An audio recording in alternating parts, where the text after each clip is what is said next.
Thank you. That's right. From Alexandra University, which will be an MA, now doing a PhD in University of Central Lancashire, just down the road. Yeah, just started. Yeah, really. Good. And looking at political activism and cultural political activism and social change in her research. Yeah, thank you very much for that. And happy birthday again, Erica. Quite an unconventional way to celebrate, but thank you very much. So, thank you very much for having me here. I'm going to talk today about digital technology, translation, and activism. I'll try to bring the three together to see how each one will influence the other and how they all relate together, although they might seem a bit different to start with. But really, when we talk through this presentation, I hope you find some kind of link and how they all work together in order to form a cohesive impact on society. So let's just start. The three main concepts, as indicated in the title, are activism, translation, and digital technologies. Okay, so let's first speak about activism and how it is portrayed in various disciplines. Of course, it has been discussed in so many disciplines, but to start with, I'm going to just highlight only its role in how it was talked about in social sciences, in CDA, critical discourse analysis, and in translation. So let's see how each field sees activism, then we will try to see about translation. Now, first of all, the social sciences perspective to activism was, how does activism come into play?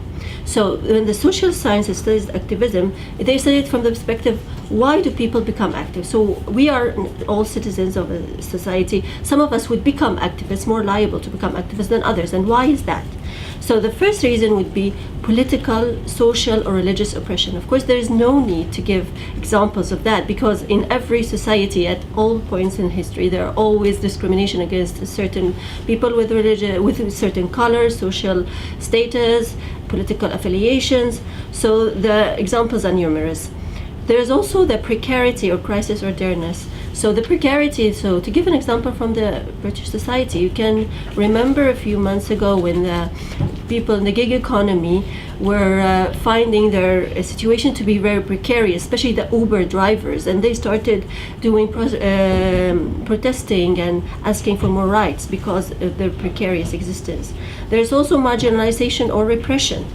So marginalization as well could be, the Rainbow Society, for example, we find them demonstrating in certain parts and all over the world because they feel marginalized.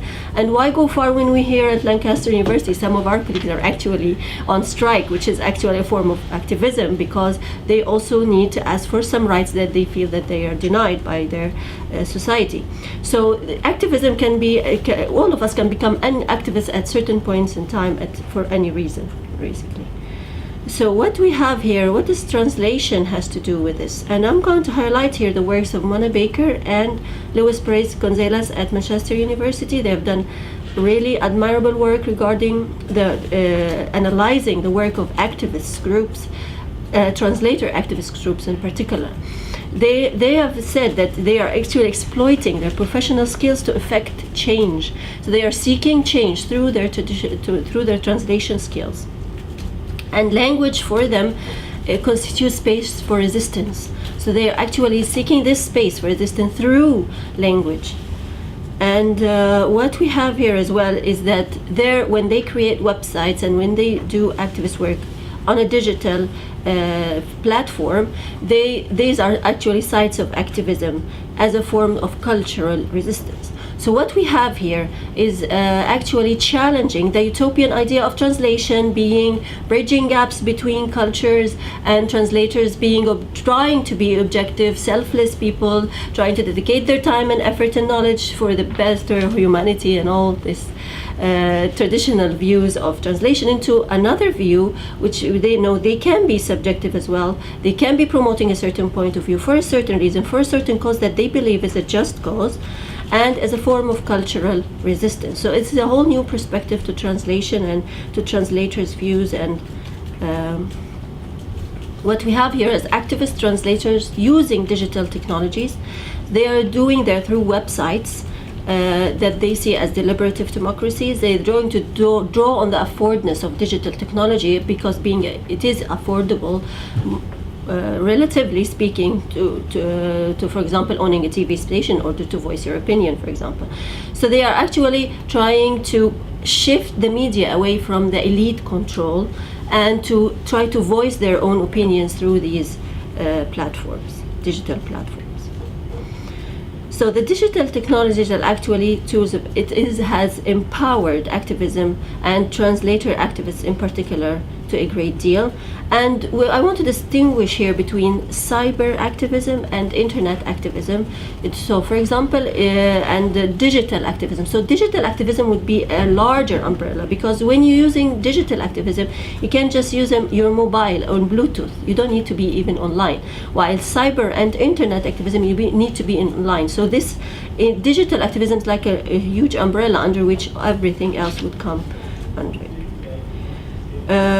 Let me move on to a case study about Egypt in 2011 and how all these three elements came into play in order to make to help in promoting the revolution. So let me just give you a quick of a social background about Egypt at that time. There was the parliamentary elections in 2012, which was rigged, by the way, and people were felt outrageous about this rigging of the parliamentary elections. 2011 was actually a time when the presidential election was supposed to take place, but it didn't, because the revolution took place before it did, because people were expecting nothing out of the parliamentary because of presidential elections, because there was no candidate other than Mubarak at that time, so it was practically the only candidate. So there was actually legitimacy problem at that time. So the regime was losing its legitimacy. And let's move on to legitimacy and talk about it in a bit more details before moving on. So legitimacy is a political order worthiness to be recognized. So a political order is worthy of being recognized. This means it is legitimate.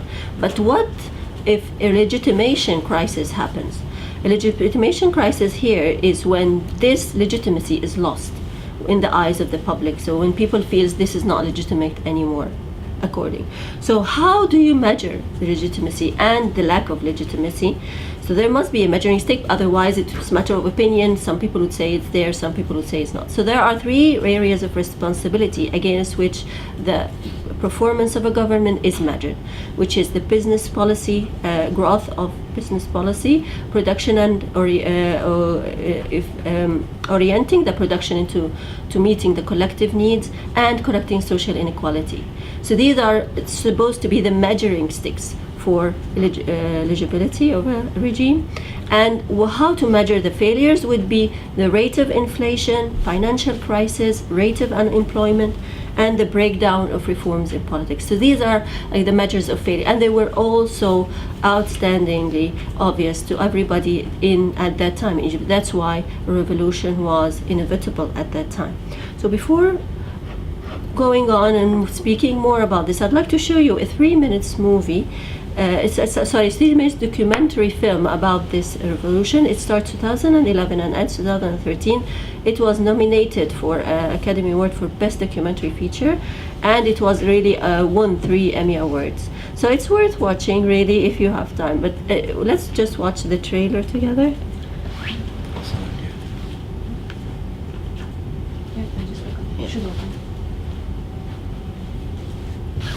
You may have to crash out of escape I know mode. why I'm here, and I know why I want to be here. 1 second. I just need to close this because I don't want to... The other one is playing? Here, yeah. It just didn't show on the screen. I come from 3 generations who've been fighting for social reform and political freedoms in this country, and here we have the discourse of democracy, of freedom, of social justice, of political reform being changed in the Middle East for all of us, and I'm extremely proud to be here for those reasons.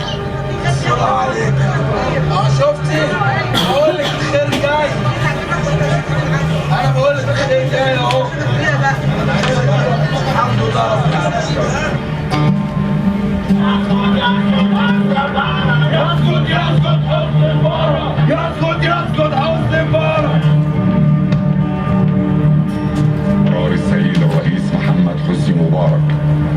التخلي عن منصب رئيس الجمهورية وتكليف المجلس الأعلى للقوات المسلحة بإدارة شؤون البلاد، ونحن نعلم جميعا مدى جسامة هذا الأمر.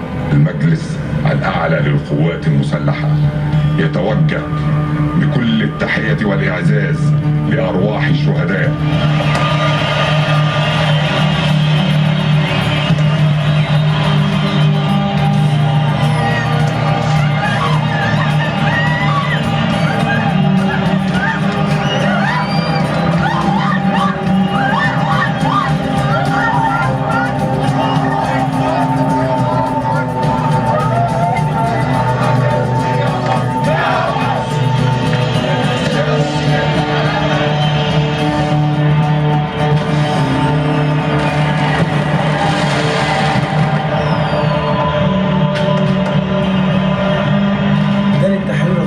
مصر بالكامل، أثر في العالم كله.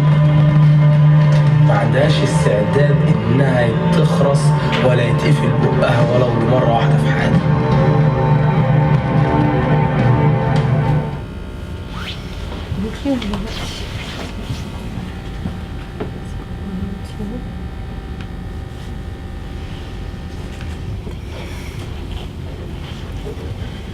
Thank you very much.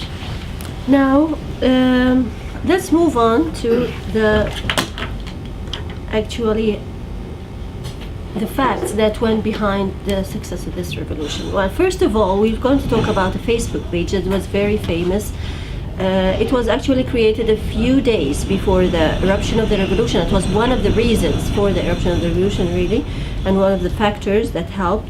So it was called Khalid Said's page. So this Khalid Said, as you can see featured in this picture, is a young man who was killed brutally by the police for some activist work he was doing, and it was right in front of the people, and it was he became an icon of the revolution, just like Bouazizi became an icon in the Tunisian revolution. So what happened was people created this page after his death, and so many people subscribed to it, and so many people liked and participated in this page, and it helped in gathering people together and creating the very first demonstrations that were to come through at the beginning. This page, unfortunately, was not even archived. This was actually closed. And the reason was the counter-revolutions. It made a huge attack on it, though it was impossible for it to continue, actually. So it was one of the first few, and it's closed now. It was created in Arabic as well as English, and all the forms of digital technologies that you have are digital technologies as well as translations. You will find pages and webcomics all in Arabic and English. So the Serene web page is another one. It was created by people also who were shooting actually demonstrations on the street, and they collected the footage of all these small videos and made a huge collection and called it Serene. And actually it was found very credible, and a lot of newspapers like The Guardian and a lot of news agencies as well, BBC and CNN, took some of the footages there and to show how the things were going in the street, because it was so difficult for them to cover. It was so sudden and it was all over the country, so they relied on videos from this website. And here how it looks actually, and the word Serene is a pun on the word Mosir, which means insistent, and Masri, which means Egyptian, so it's like a pun word. And it is in Arabic and in English as well, and it has all the videos. And this is another video, this is another web page, sorry, it's 858. This name was because it has 858 and more hours of footage of videos, and they are all also archived, and this was actually released 1 month ago in January 2018, which shows that this is actually, activism is actually going on, although the revolution is now dormant, sorry. So now it's not active anymore as it was, but still they are doing translation and digital technology activism now. So what you have here is footage, and this footage is a kind of archiving. And speaking of archiving and how important it is to archive, this is hugely important, yeah, and I agree with you on that, because things just disappear for various reasons, either because of technological failure or because of people, counter-revolutionary forces trying to erase this and claim that it never happened, which actually happened sometime. So here it how it looks, page. It is, as you can see, archived into the topic. I don't know if you can see this, but it has the topic, the place, the month, the date, and the keywords. So it is. There was huge work done into this, and it was. It's available in Arabic and in English as well, with all the data of the article, which is very important as well. What we have here is another kind of archiving, which is words of women from the Egyptian Revolution, and it sheds light on the participation of women. So it has a certain perspective to archiving now, archiving from a feminist point of view, and it is very important because it actually interviews women and from various social societies, from various ages, from various social backgrounds, and which is really like trying to cover it from all perspectives. And it is very empowering for women, and it's a very huge source for people who want to further study this subject. And this is like another view from the page of the website, and it's also talking about translation and many language of resistance, which was a conference that took place in Egypt a few years ago, 2014. And it has updated materials as well, and still running, and the URL is available. What I want to talk about more is also that translating, that this is a hugely interesting, and I recommend this book for anybody who wants to further go into studying this subject, because it's called Translating Dissent. It's a book by Mona Baker, very recent, 2016, and she gathers the works of translators who actually published their works digitally, and those who didn't as well. And they all, some of them are Egyptian, some are non-Egyptian, some are Egyptians in diaspora, some who are actually translating from Arabic to English and the other way around. So it is a very interesting, and they are reflecting on how the translation helped them interact with a variety of domestic and global societies. So it's a very interesting book, very recent. So I brought you some examples from this book. So one about translating poetry by Abdel Nasser, and she's talking about how translating poetry has contributed to a local and global understanding of the revolution. Because just like reporting on something is different from writing it from a poetic point of view. When you're talking about more feelings, about people, I mean, losses that have happened, anguish, all these feelings are like more poetically, best described more poetically. And we have also translating, the translation of Egyptians in diaspora and how they subtitled videos as part of their political mobilization, and they have reports as well, and try to do to contribute to the revolution through their own perspective and from their own point of view. And we also have Dena Muhammad's webcomic. She's a very interesting young lady, because she created this webcomic when she was only 18 years old, and the revolution was just started. So she has this feminist in young Egyptian perspective of how she looked at the revolution, and how she created the webcomic actually, although she's Egyptian, she created actually in English first, then she translated it into Arabic, which is quite the contrary of what you would expect. She is speaking of unsung heroism and activism of Egyptian women, as well as their failings of Egypt to at some point. And here you can find her heroine here is called Qahira. And Qahira is also a pun word, because it's the name of the capital of Egypt, Qahira, which means Cairo, as well as because it's a female name. You can she named her heroine as Qahira as well, and she had her all covered, and though she's wearing a cover, but still she can be a hero, and which is very empowering feminist perspective of women.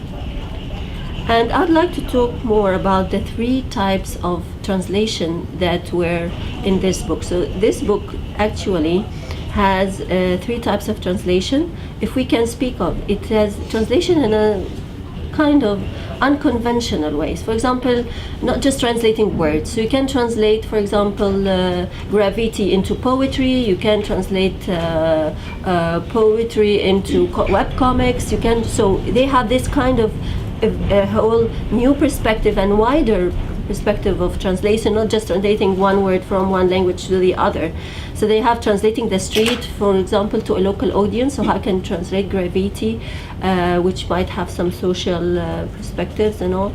And they have also subtitling videos from Arabic to English and the vice versa, from English to Arabic, in order to empower the public and for the public, for the Egyptian as well, to understand that this revolution is not like one of a kind. A lot of revolutions have gone through history, and how would they do it, and this is like a global movement. A lot of people demonstrate at various times for different reasons. So it's kind of empowering the public as well by translating other revolutions that happened in other places to the Egyptian public. So they are discussing all these types of translation in the book, which makes it very interesting. Some of them are digital as well as translation, some of them only translation. So let's kind of start on reflecting on this this case study. So how do you find? So when I started doing research in this area, I found that the translation position is non-disputable. I didn't find any scholar who said no, translation didn't participate, no, translation didn't have a huge participation in this revolution. Everybody agreed that translation did participate in empowering the message of the revolution. But what about digital technologies? Has the role of digital technologies in the Egyptian revolution been exaggerated or not? That's the question that some scholars had disputed. So let's see. We have three different views regarding the role of digital technologies. So we have the view that says that it has been exaggerated, this role of the social media and the role of digital technologies. It has been exaggerated by certain shallow analysis of the revolution to undermine the revolution.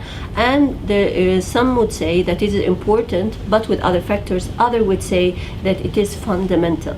So we have these three views, and let's go into some details about how each one would justify their point of view.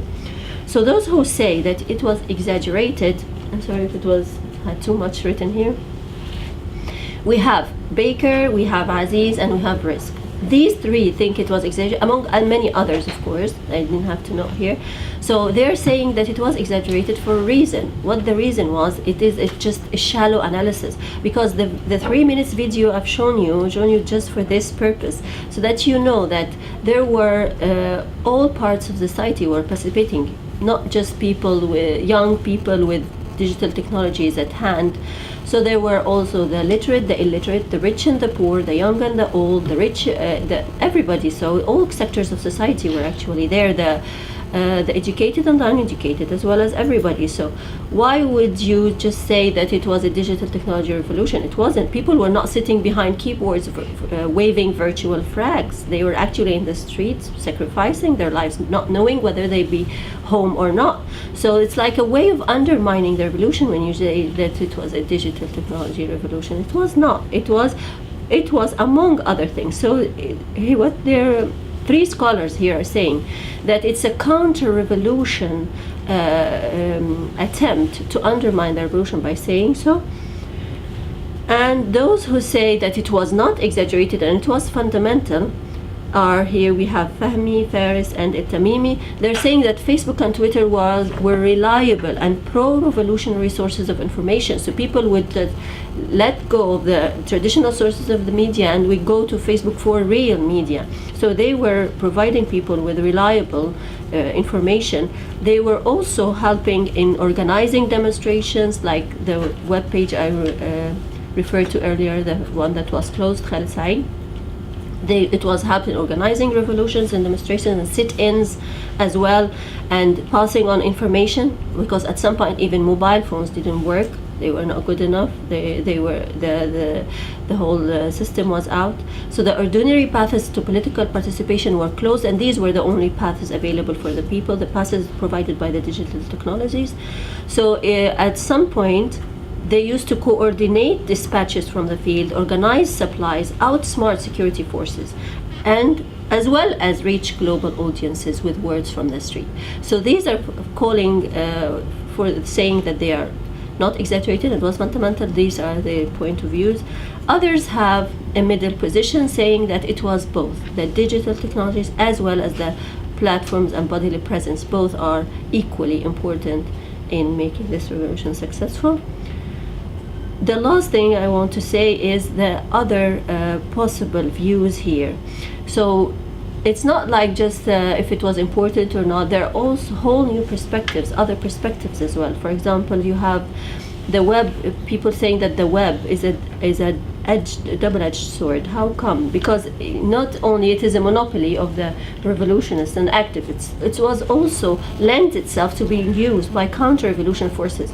They were doing things like posting counter reviews. They would try to erase the media posted by the activists. So, for example, even Ahdaf Swaif's book, she has a book like Our Country, My Revolution, and in this book she was saying, she was referring to some YouTube videos, which when I went back to these videos, I couldn't find them posted online anymore. So it's like importance again of archiving, and how it is important for digital archives to be there, because things just get erased, either for failure of technology or for other reasons, and people counter. Because if you just erase this, then after a couple of months you can just claim it never happened. Okay, prove me, and then I have to prove, and I don't have proof anymore. So then this idea of erasing history and starts to come into perspective, and this was the official narrative of the history is now being there's a dispute against the official narrative of the history now. People are saying this happened, and others saying no, it was this that happened. So this debate, everybody's trying to prove his point of view. So just for a conclusion, I hope I've given you an idea about how the activism and translation and digital technologies come into play, and how they come into play as well in this case study. And of course, more in-depth studies are from various perspectives, especially because it's an ongoing process, and still more archives are coming, and more books are coming to cover this subject from various perspectives. So it's just the beginning, as I can see it. And just thank you very much. Thank you.